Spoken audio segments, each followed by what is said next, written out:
ಯೌವನದಲ್ಲಿ ಬೇಜಾರಾದ್ರೆ ನೀವು ದಿನಗಟ್ಲೆ ಬೇಜಾರು ಮಾಡ್ಕೊಂಡು ಇರ್ಬೋದು. ಹೋಗಿ ಕರೀತಾ ಇರತ್ತೆ, ಬೇರೆ ಬೇಜಾರು ಮಾಡ್ಕೊಂಡು ಕೂತ್ಕೊಂಡ್ಬಿಟ್ರೆ ಆಗೋದಿಲ್ಲ.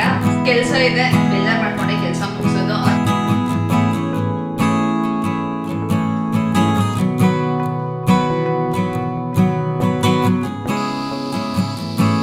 ನಾನು ಏನ್ ಹೇಳಕ್ ಹೊರಟಿದ್ದೆ ಅಂತಂದ್ರೆ, ಇನ್ನೂ ಒಂದು ಕುಕ್ಕರ್ ಆನ್ ಇದೆ, ಅದಕ್ಕೆ ಹೋಗೋದಾಗಿದೆ. ಇವತ್ತಿನ ದಿವಸ ಬಿಸಿಲು ತುಂಬಾ ಆಗೋ ಹಾಗೆ ಮೈಗೆ ಬಿಸಿಲಿದೆ ಅಂತೇಳಿ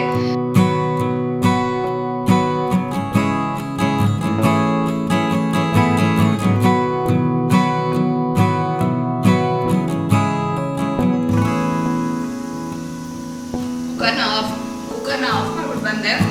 ಇದ್ರೆ ತುಂಬಾ ಚೆನ್ನಾಗಿದೆ. ನಮಸ್ಕಾರ ಎಲ್ಲರಿಗೂ, ಚಾನಲ್ಗೆ ಸ್ವಾಗತ.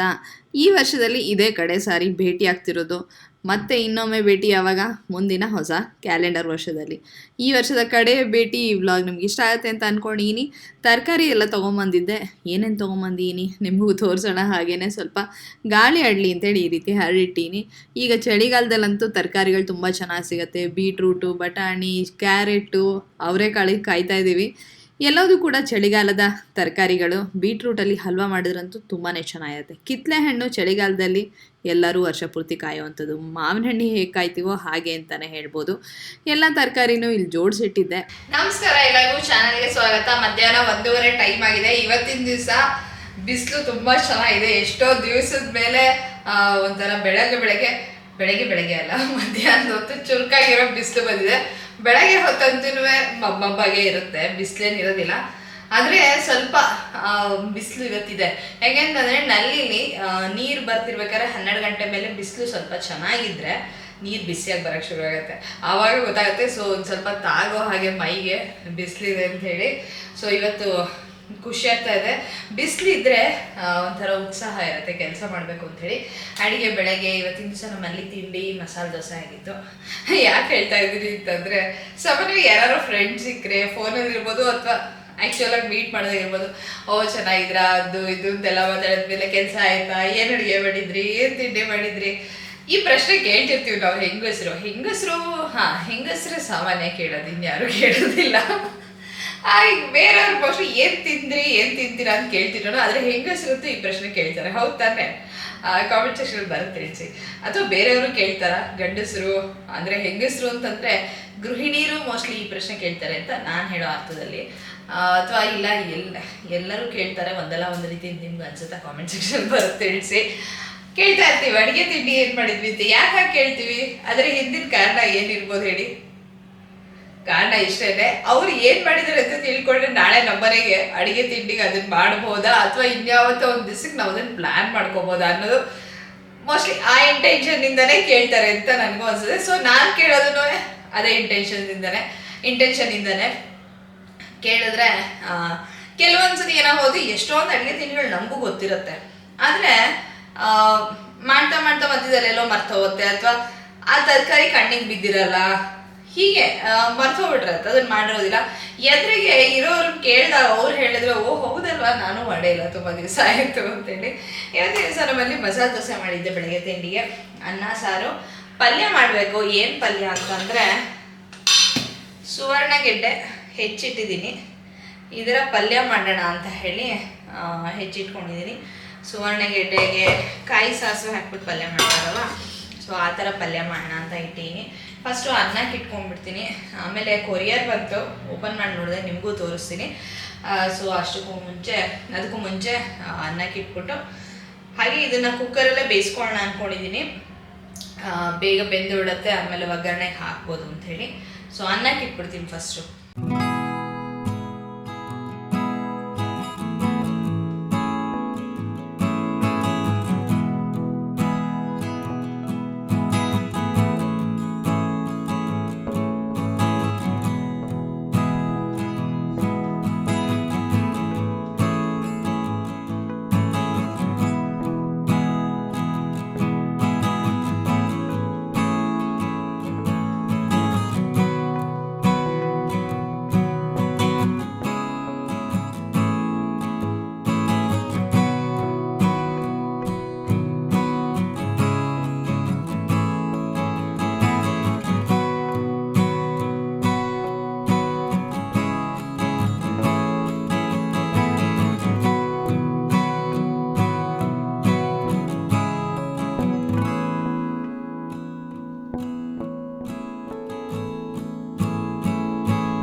ಚಳಿಗಾಲ ಬಂತು ಅಂದರೆ ಕಿತ್ತಳೆ ಹಣ್ಣಿನ ಸಂಭ್ರಮ.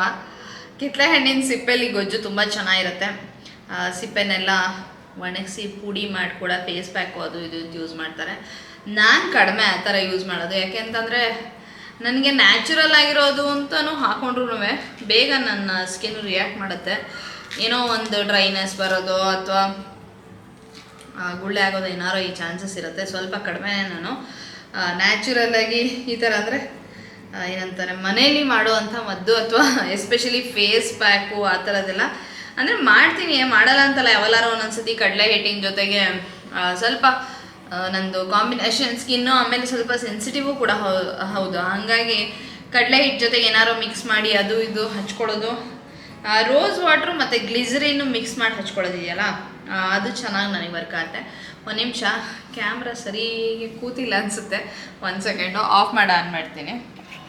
ಫ್ರೇಮ್ ಸರಿ ಇಲ್ಲ ಅಂತ ನನಗೆ ಅನ್ನಿಸ್ತಾ ಇತ್ತು, ಅದಕ್ಕೆ ಚೇಂಜ್ ಮಾಡಿದೆ. ಸೊ ಹಾಗೆ ಫೇಸ್ ಪ್ಯಾಕ್ಗಳೆಲ್ಲ ತುಂಬ ಕಡಿಮೆ ನಾನು ಮಾಡೋದು.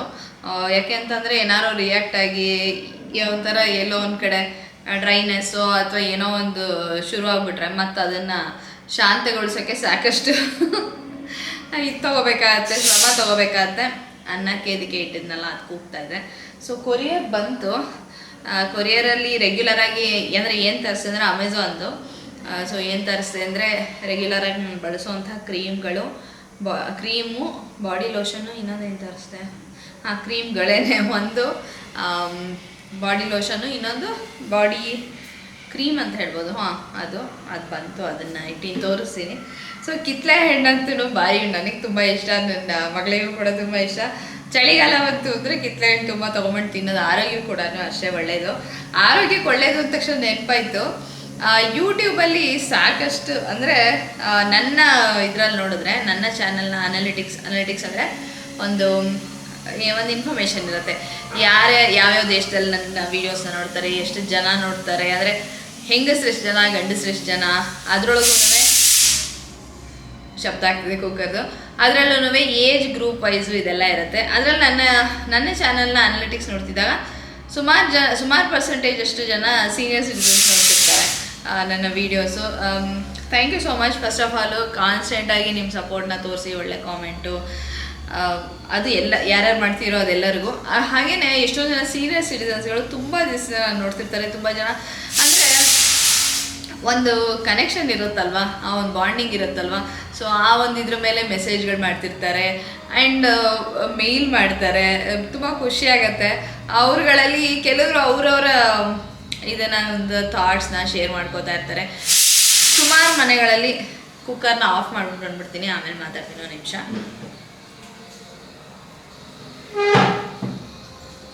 ನಾನು ಏನು ಹೇಳಕ್ಕೆ ಹೊರಟಿದ್ದೆ ಅಂತಂದರೆ, ಇನ್ನೂ ಒಂದು ಕುಕ್ಕರ್ ಆನ್ ಇದೆ, ಅದಕ್ಕೆ ಹೋಗೋದ್ಮೇಲೆ ಅದನ್ನು ಆಫ್ ಮಾಡ್ತೀನಿ. ಒಂದು ಅನ್ನೋದನ್ನ ಆಫ್ ಮಾಡ್ಬಿಟ್ಟು ಬಂದೆ.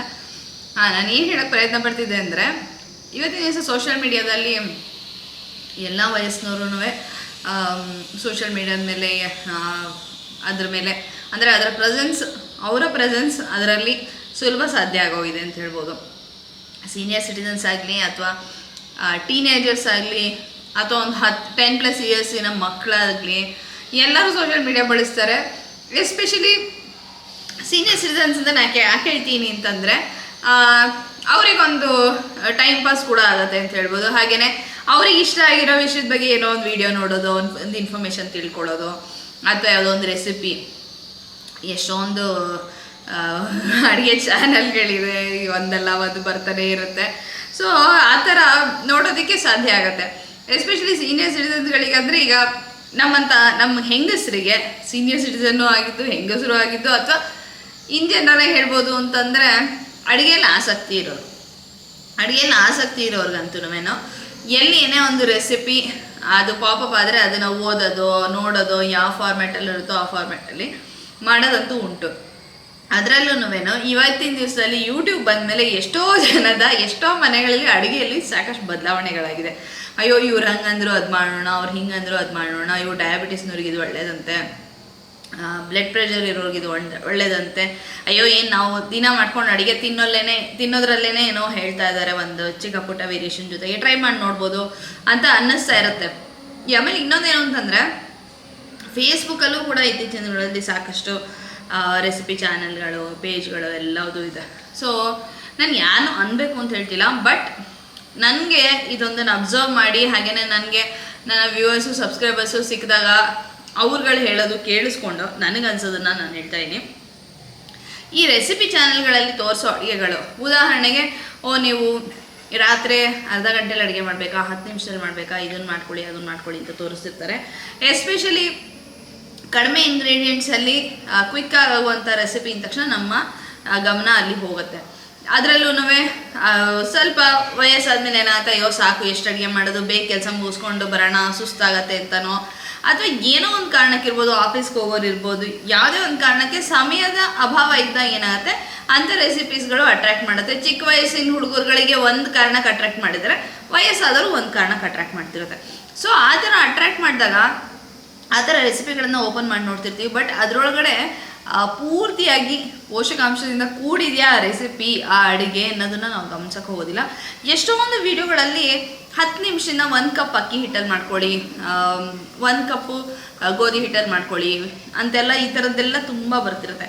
ಬಟ್ ಆ ಥರದ್ದೆಲ್ಲ ಟ್ರೈ ಮಾಡಿದ್ರೆ ಈಗ ಎಷ್ಟೊಂದು ಜನ ಎಸ್ಪೆಷಲಿ ಹಿರಿಯರಿದ್ದಾಗ ಅವರಿಗೆ ಯಾವುದೋ ಒಂದು ಆರೋಗ್ಯ ಸಮಸ್ಯೆಯಿಂದ ಬಳಲ್ತಿದ್ರೆ ರಾತ್ರಿ ಹೊತ್ತಿಗೆ 1 ಕಪ್ ಅಕ್ಕಿ ಹಿಟ್ಟಿಂದ ಅಥವಾ ಬೆಳಗ್ಗೆ ತಿಂಡಿ 1 ಕಪ್ ಅಕ್ಕಿ ಹಿಟ್ಟಿಂದ ಏನಾದ್ರು ರೆಸಿಪಿ ಮಾಡಿಕೊಂಡ್ರೆ ಅದರಲ್ಲಿ ಅವ್ರಿಗೆ ಏನು ಪೋಷಕಾಂಶ ಸಿಗುತ್ತೆ? ಅದರಲ್ಲಿ ನಾರಿನಂಶ, ತರಕಾರಿ ಇಲ್ಲ, ತರಕಾರಿ ಹಣ್ಣುಗಳಿಂದ ಸಿಗುವಂಥ ನ್ಯೂಟ್ರಿಯೆಂಟ್ಸ್ ಇಲ್ಲ, ಜೊತೆಗೆ ಸಾಕಷ್ಟು ಪ್ರಮಾಣದ ಪ್ರೋಟೀನ್ ಅಂಶ ಇಲ್ಲ, ಯಾವುದೇ ಬೇಳೆ ಕಾಳುಗಳನ್ನು ಬಳಸಿಲ್ಲ, ಅಥವಾ ಪನ್ನೀರ್ ಇರ್ಬೋದು, ಪ್ರೋಟೀನ್ ಸೋರ್ಸ್ಗಳು ಯಾವುದಿದೆಯೋ ಅದು ಯಾವುದನ್ನು ಬಳಸಿರೋದಿಲ್ಲ.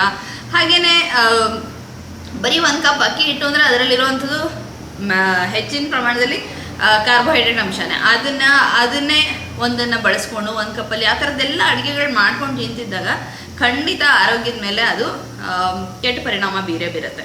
ಸೊ ಈ ಥರದ ರೆಸಿಪಿಗಳನ್ನು ಸಾಕಷ್ಟು ಅವಾಯ್ಡ್ ಮಾಡೋದು ಒಳ್ಳೆಯದು ಅನಿಸುತ್ತೆ. ಯಾಕೆಂತಂದರೆ ಈಗ ನೀವು ಸಕ್ಕರೆ ಕಾಯಿಲೆಯಿಂದ ಬಳಲ್ತಿರ್ಬೋದು, ಅಥವಾ ಇನ್ಯಾವುದೇ ಒಂದು ಇದು ತೊಂದರೆಯಿಂದ ಇರ್ಬೋದು, ಈ ಥರ ಯಾವುದೋ ಒಂದು ಅಡುಗೆನ ಬೇಗ ಆಗತ್ತೆ ಅಂತನೋ ಅಥವಾ ಕಡಿಮೆ ಇಂಗ್ರೀಡಿಯೆಂಟ್ಸು ಅಂತನೋ ಈ ಥರ ಎಲ್ಲ ಮಾಡಿದಾಗ ಆರೋಗ್ಯದ ಮೇಲೆ ಸಾಕಷ್ಟು ದುಷ್ಪರಿಣಾಮ ಬೀರುತ್ತೆ. ಬಟ್ ಅದನ್ನು ಇವತ್ತು ಅದು ಚೆನ್ನಾಗಿ ಅಟ್ರ್ಯಾಕ್ಟ್ ಮಾಡ್ತಾ ಇದೆ ಅಂತ ಹೇಳ್ಬೋದು. ಇತ್ತೀಚಿನ ದಿನಗಳಲ್ಲಿ ಸ್ವಲ್ಪ ಕಡಿಮೆ ಆಗ್ತಿದೆ, ಆದ್ರೂ ಇದೆ, ಇಲ್ಲ ಅಂತ ಏನಿಲ್ಲ. ಅದ್ರ ಬದಲಾಗಿ ಊಟ ತಿಂಡಿ ವಿಷಯಕ್ಕೆ ಬಂದಾಗ ಬೆಳಗಿನ ಸಮಯದಲ್ಲಿ ತಿಂಡಿ ತಿನ್ನೋದಿರ್ಬೋದು, ಅಥವಾ ಮಧ್ಯಾಹ್ನ ಊಟಕ್ಕೆ ರಾತ್ರಿ ಊಟದ ಎಲ್ಲದಕ್ಕೂ ಕೂಡ ಒಂದು ಬ್ಯಾಲೆನ್ಸ್ಡ್ ಡಯಟ್ನ ಫಾಲೋ ಮಾಡೋದು ಕಲಿತ್ರೆ, ಅಂದರೆ ನಮ್ಮ ಊಟ ನಾವು ಏನು ತಿಂತಿದ್ದೀವೋ ಅದರಲ್ಲಿ, ಉದಾಹರಣೆ ಒಂದು ಅಕ್ಕಿ ರೊಟ್ಟಿನೇ ಮಾಡೋಣ ಅಂತ ಇಟ್ಕೊಳ್ಳೋಣ. ಅಕ್ಕಿ ರೊಟ್ಟಿ ಮಾಡ್ತಿದ್ದಾಗ ಅದಕ್ಕೆ ಸ್ವಲ್ಪ ತರಕಾರಿಗಳನ್ನು ಸೇರಿಸ್ಕೊಳ್ಳೋದು, ಹಾಗೆಯೇ ನೆನೆಸಿದಂಥ ಹೆಸರು ಬೇಳೆ, ಕಡಲೆಬೇಳೆ ಸೇರಿಸ್ಕೊಳ್ಳೋದು, ಆ ಅಕ್ಕಿ ಹಿಟ್ಟು ಜೊತೆಗೆ ಸ್ವಲ್ಪ ರಾಗಿ ಹಿಟ್ಟನ್ನು, ಅಕ್ಕಿ ರಾಗಿನ ನೀವು ಮಿಕ್ಸ್ ಮಾಡ್ಕೋಬೋದು, ಅದನ್ನು ಸೇರಿಸ್ಕೊಳ್ಳೋದು, ಅದನ್ನು ಮಾಡಿ ರೊಟ್ಟಿ ಮಾಡ್ಕೊಳ್ಳೋದ್ರಿಂದ ಸಾಕಷ್ಟು ಅದು ನ್ಯೂಟ್ರಿಷಿಯಸ್ ಆಗಿರುತ್ತೆ. ಆಮೇಲೆ ಮಧ್ಯಾಹ್ನದ ಊಟಕ್ಕಷ್ಟೇ ಯಾವುದೋ ಒಂದು ಐಟಮ್, ಏನೋ ಒಂದು ಗೋಧಿ ಹಿಟ್ಟೋ ಅಕ್ಕಿ ಹಿಟ್ಟೋ ಯಾವುದೋ ಒಂದು ಹಿಟ್ಟಲ್ಲಿ ಏನೋ ಒಂದು ಮಾಡ್ಕೊಂಡು ತಿನ್ನೋ ಬದಲು, ಅಥವಾ ಬರೀ ಒಂದು ಅನ್ನ ಮಾಡಿಕೊಂಡು ಏನೋ ಒಂದು ಒಗ್ಗರಣೆ ಹಾಕ್ಕೊಂಡು ಈ ಥರದ್ದೆಲ್ಲ ತುಂಬ ತೋರಿಸಿರ್ತಾರಲ್ವ ರೆಸಿಪಿಗಳು. ಬಟ್ ಅದ್ರ ಬದಲಾಗಿ ಅದ್ರ ಜೊತೆಗೆ ಸಾಕಷ್ಟು ಕಾಳು, ಬೇಳೆ, ತರಕಾರಿ, ಹಾಗೆಯೇ ಹಾಲು, ಊಟಕ್ಕೆ ಮೊಸರು ಅಥವಾ ಮಜ್ಜಿಗೆ, ಹಾಗೆ ಕುಡಿಯೋದಾದರೆ ಹಾಲು, ಮಜ್ಜಿಗೆ ಕುಡಿಯೋದಂತೂ ತುಂಬಾ ಒಳ್ಳೆಯದು. ಇದನ್ನೆಲ್ಲ ಸೇರಿಸ್ಕೊಂಡು ತಿಂತಿದ್ದಾಗ ಒಂದು ಬ್ಯಾಲೆನ್ಸ್ ಡಯಟ್ ಆಗಿರುತ್ತೆ. ಬ್ಯಾಲೆನ್ಸ್ ಡಯಟ್ ಊಟ ಮಾಡೋದ್ರಿಂದ ಎಷ್ಟೋ ರೋಗಗಳು ವಾಸಿ ಆಗುತ್ತೆ. ಉದಾಹರಣೆಗೆ ಫಸ್ಟ್ ವೆಯ್ಟ್ ಗೇನ್ ಆಗಿರೋದು, ವೆಯ್ಟ್ ಲಾಸು, ವೆಯ್ಟ್ ಗೇನು, ತೆಳ್ಳಗಾಗೋದು, ಒಟ್ನಲ್ಲಿ ವೆಯ್ಟ್ ಮ್ಯಾನೇಜ್ಮೆಂಟು ಇದು ಅಂತ ಬಂದ ಅಂತನೂ ಬ್ಯಾಲೆನ್ಸ್ಡ್ ಒಂದೇನು ಊಟ ಇರುತ್ತಲ್ಲ, ಮೀಲ್ ಇರುತ್ತಲ್ಲ, ಅದು ಸಾಕಷ್ಟು ಸಹಾಯ ಮಾಡುತ್ತೆ. ಸೊ ಇದಿಷ್ಟು ಅಂಶನ ಗಮನದಲ್ಲಿಟ್ಕೋಬೇಕು ನಾವು ಯಾವುದೇ ವಯಸ್ಸಿನವರಾಗಿದ್ರು ಅಂತ ನನಗನ್ಸುತ್ತೆ. ಆಗ ನಮಗೆ ಎಲ್ಲ ಥರದ ನಾರಿನಂಶ, ಕಾರ್ಬೋಹೈಡ್ರೇಟ್ಸು, ಪ್ರೋಟೀನ್ಸು, ಎಲ್ಲವುದು ನ್ಯೂಟ್ರಿಯೆಂಟ್ಸ್ಗಳು, ಮಿನರಲ್ಸು, ವಿಟಮಿನ್ಸು ಎಲ್ಲವುದು ಕೂಡ ಸಿಗ್ತಾ ಹೋಗುತ್ತೆ. ನಾನು ಇಷ್ಟು ದಿವಸದಲ್ಲಿ ನನಗೆ ಇಂಥ ವಿಷಯಗಳ ಬಗ್ಗೆ ಎಲ್ಲ ಓದಿ ತಿಳ್ಕೊಳ್ಳೋಕೆ ತುಂಬ ಆಸಕ್ತಿ ಇರುತ್ತೆ. ನಾನೇನು ಯಾವ್ದು ಕೋರ್ಸ್ ಎಲ್ಲ ಮಾಡ್ಕೊಂಡಿಲ್ಲ. ಆದರೆ ಎಷ್ಟೊಂದು ಜನ ನ್ಯೂಟ್ರಿಷನಿಸ್ಟ್ಗಳು ಮಾತಾಡೋದು ಅಥವಾ ಈ ಆಹಾರದ ಬಗ್ಗೆ ಎಲ್ಲಿ ವಿಷಯ ಇದೆಯೋ, ಎಲ್ಲಿ ಮಾತಾಡ್ತೀರೋ ಅಲ್ಲಂತೂ ನಂಗೆ ಕೇಳಿ ತಿಳ್ಕೊಳ್ಳೋಕ್ಕೆ ತುಂಬ ಆಸಕ್ತಿ ಆಗ್ತಿರುತ್ತೆ. ಸೊ ಅದನ್ನೆಲ್ಲ ಓದ್ತಿದ್ದಾಗ ಹಾಗೆ ಸಾಕಷ್ಟು ಅದನ್ನು ಅಳವಡಿಸ್ಕೊಂಡಾಗ ಅದರಿಂದ ಆಗೋ ಬೆನಿಫಿಟ್ಗಳು ಕೂಡ ನಾನು ನೋಡಿದ್ದೀನಿ. ಸೊ ಊಟ ತಿಂಡಿ ವಿಷಯಕ್ಕೆ ಬಂದಾಗ ಬರೀ ಎಷ್ಟು ವೀಡಿಯೋಸ್ ಗೊತ್ತಾ, ಫೇಸ್ಬುಕ್ಕಲ್ಲೂ ನೋಡ್ತಿರ್ತೀನಿ. 1 ಕಪ್ ಅಕ್ಕಿ ಹಾಕೊಂಬಿಡಿ, ಇದು ಮಾಡ್ಕೊಂಬಿಡಿ, ಅದು ತಿನ್ಬಿಡಿ. ನಿಜವಲ್ಲೂ ಅದೆಲ್ಲದೂ ಕೂಡ ಆರೋಗ್ಯಕ್ಕೆ ಒಳ್ಳೆಯದಲ್ಲ. ಎಸ್, ಯಾವಾಗಲೂ ಒಂದ್ಸತಿ ಬಾಯಿ ರುಚಿಗೆ ಮಾಡ್ಕೊಂಡು ತಿನ್ನೋದು ಒಳ್ಳೆಯದು. ಆದರೆ ಅದನ್ನು ಒಂದು ರೀತಿ ಮೇಜರ್ ನಿಮ್ಮ ದಿನದಲ್ಲಿ 3 ಸತಿ ನೀವೇನಾರೋ ಊಟ ತಿಂಡಿ ಮಾಡ್ತೀರಾ ಅಂದರೆ ಆ ಮೇಜರ್ ಇದರಲ್ಲಿ ಕನ್ಸಂಪ್ಷನಲ್ಲಿ ಇದನ್ನೆಲ್ಲ ಅಳವಡಿಸ್ಕೊಂಡ್ಬಿಟ್ರೆ ಏನೋ ಒಂದು ಕಪ್ ಅಕ್ಕಿ ನೆನೆಸ್ಕೊಂಡು, ಒಂದು ಕಪ್ ಅವಲಕ್ಕಿ ನೆನೆಸ್ಕೊಂಡು, ಒಂದು ಕಪ್ ರವೆ ಹಾಕ್ಕೊಂಡು ಏನೋ ಒಂದು ತಿಂಡಿ ಮಾಡಿಕೊಂಡು ಮನೇಲಿರೋದು ಏನೋ ಒಂದು ಇರುತ್ತೆ ತಿಂದೇನಕ್ಕಿಂತ ಸ್ವಲ್ಪ ತರಕಾರಿ ಹಣ್ಣು ಇದರೆಲ್ಲದ್ರ ಕಡೆ ಗಮನ ಕೊಡೋದು ಇಂಪಾರ್ಟೆಂಟ್ ಆಗುತ್ತೆ ಅಂತ ನನಗನ್ಸುತ್ತೆ. ಯಾಕೆಂದರೆ ನನಗೆ ಔಟ್ ಆಫ್ ಕನ್ಸರ್ನ್ ನಾನು ಹೇಳ್ತಾ ಇದ್ದೀನಿ. ಎಷ್ಟೊಂದು ಜನಕ್ಕೆ ಏನೇನೋ ತೊಂದರೆಗಳಿರುತ್ತೆ ಆರೋಗ್ಯದಲ್ಲಿ. ಬಟ್ ಇವತ್ತಿನ ದಿವಸ ಇಷ್ಟೊಂದು ಸೋಷಿಯಲ್ ಮೀಡಿಯಾದಲ್ಲಿ ಎಲ್ಲ ಯಾವ ಪ್ಲ್ಯಾಟ್ಫಾರ್ಮಲ್ಲೂ ತೊಗೊಳ್ಳಿ, ಇನ್ಫ್ಲೂಯೆನ್ಸ್ ಮಾಡ್ತಿದ್ದಾಗ ಸುಲಭವಾಗಿ ಇನ್ಫ್ಲೂಯೆನ್ಸ್ ಆಗಿ ಈ ಥರದ ಅಡುಗೆಗಳನ್ನು ಅಳವಡಿಸ್ಕೊಳ್ಳೋ ಸಾಧ್ಯತೆ ಇರುತ್ತೆ. ಸೊ ಔಟ್ ಆಫ್ ಕನ್ಸರ್ನ್ ಹೇಳ್ತಾ ಇದ್ದೀನಿ. ಊಟ ತಿಂಡಿ ವಿಷಯಕ್ಕೆ ಬಂದಾಗ ಒಂದು ಬ್ಯಾಲೆನ್ಸ್ಡ್ ಡಯಟು, ತರಕಾರಿ ಹಣ್ಣು ಹಾಲು ಮೊಸರು ಎಲ್ಲ ಸಿರಿಧಾನ್ಯಗಳು, ಅಕ್ಕಿನೂ ಬಳಸ್ಬೇಕು, ಅಕ್ಕಿನೂ ಬಿಡೋಕ್ಕೆ ಹೋಗಬಾರ್ದು, ರಾಗಿ ಗೋಧಿ ಎಲ್ಲವುದು ಮತ್ತು ಸಿರಿಧಾನ್ಯ ಎಲ್ಲದನ್ನು ಕೂಡ ಒಂದು ಸೇರಿಸ್ಕೊಂಡು ಒಂದು ಬ್ಯಾಲೆನ್ಸ್ಡ್ ಡಯಟು. ಸುಮ್ಮನೆ ಏನೋ ಒಂದು ಈ ಕೆಲಸದಲ್ಲಿ ಟೈಮ್ ಇರಲ್ಲ, ಆದರೆ ಸ್ವಲ್ಪ ಪ್ಲ್ಯಾನ್ ಮಾಡ್ಕೊಂಡು ಮಾಡಿದ್ರೆ ಸುಲಭವಾಗಿ ಮಾಡ್ಬೋದು. ಸೊ ಇದಿಷ್ಟು ನನ್ನ ಮನಸ್ಸಿನ ಮಾತುಗಳು ಆರೋಗ್ಯದ ವಿಷಯಕ್ಕೆ ಬಂದಾಗ. ಕುಕ್ಕರ್ನ ಆಫ್ ಮಾಡ್ಬಿಟ್ಟು ಬಂದೆ. ಕಿತ್ತಳೆ ಹಣ್ಣು ತುಂಬ ಚೆನ್ನಾಗಿದೆ. ಚೂರು ಹುಳಿನ ಹಂಗೆ ಹುಳಿದ ತಕ್ಷಣ ನನಗಂತೂ ತಿನ್ನೋಕ್ಕೂ ಆಗಲ್ಲ, ಇಷ್ಟನೂ ಆಗೋದಿಲ್ಲ. ಈಗ ಮಧ್ಯಾಹ್ನ 2 ಗಂಟೆ ಆಗಿರ್ಬೋದು ಅನಿಸುತ್ತೆ. ಊಟ ಮಾಡಬೇಕು. ಇನ್ನೇನು ಕುಕ್ಕರು ಅದು ಒಗ್ಗರಣೆ ಹಾಕಬೇಕು. ಪಲ್ಯನ ಒಗ್ಗರಣೆ ಹಾಕ್ಬಿಟ್ಟು ಕಾಯಿ ಸಾಸಿವೆ ಪಲ್ಯ ಮಾಡೋಣ ಅಂತ ಅಂದ್ಕೊಂಡೆ, ಆದರೆ ಟೈಮ್ ಇಲ್ಲ. ಸೊ ಹುಳಿ ಪುಡಿ ಜೊತೆಗೆ ಸ್ವಲ್ಪ ಕಾಯಿ ತುರಿನ ಸೇರಿಸಿ ಒಗ್ಗರಣೆ ಹಾಕ್ಬಿಟ್ಟು ಪಲ್ಯನ ಮಾಡ್ತೀನಿ. ಇಲ್ಲೊಂದು ಅನಾಹುತ ಆಗೋಗಿತ್ತು. ಏನು ಅಂತಂದರೆ ನಿಮ್ಮ ಹತ್ರ ಮಾತಾಡ್ತಾ ಸುವರ್ಣಗೆಡ್ಡೆ ಬೇಯಿಸೋಕ್ಕೆ ಇಟ್ಟಿದ್ದ ಕುಕ್ಕರು 1 ವಿಸಿಲು ಜಾಸ್ತಿ ಕೂಗ್ಬಿಟ್ಟಿತ್ತು. 1 ವಿಸಿಲ್ ಕೂಗಿದ್ರೆ ಸಾಕು, 2 ವಿಸಿಲ್ಲೇ ಜಾಸ್ತಿ ಕೂಗಿತ್ತೇನೋ ಗೊತ್ತಿಲ್ಲ. ನಾನು ಬೇಗ ಆಗತ್ತೆ ಅಂಥೇಳಿ ಕುಕ್ಕರಲ್ಲಿ ಕೂಗಿಸಿದ್ದು ಈ ರೀತಿ ಅನಾಹುತ ಆಗಿತ್ತು. ಆದರೆ ತೊಂದರೆ ಇಲ್ಲ, ಒಂದು ರೀತಿ ಮುದ್ದೆ ಪಲ್ಯದ ಥರ ಆಗುತ್ತೆ, ಆದರೆ ರುಚಿ ಅಷ್ಟೇ ಚೆನ್ನಾಗಿತ್ತು. ಹೋಳುಗಳು ನಾನು ಅಷ್ಟು ಚೆನ್ನಾಗೆಲ್ಲ ಹೆಚ್ಚಿಟ್ಟಿದ್ನಲ್ಲ, ಅದು ಅದರ ಆಕಾರ ಉಳಿದೇ ಇರೋ ಹಾಗಾಯ್ತು ಅಷ್ಟೇ. ಆದರೆ ಮಾಡೋ ವಿಧಾನ ಅಂತೂ ಹೆಚ್ಚು ಕಡಿಮೆ ಇದ್ದೇನೆ. 1 ವಿಸಿಲ್ ಕೂಗಿಸ್ಕೊಂಡಿದ್ರೆ ಕರೆಕ್ಟಾಗಿ ಬೆಂದಿರ್ತಿತ್ತು. ಇಲ್ಲ ಅಂತಂದರೆ ಒಗ್ಗರಣೆಲಿ ಕೂಡ ನೀವು ಇದನ್ನು ಬೇಯಿಸ್ಕೋಬೋದು.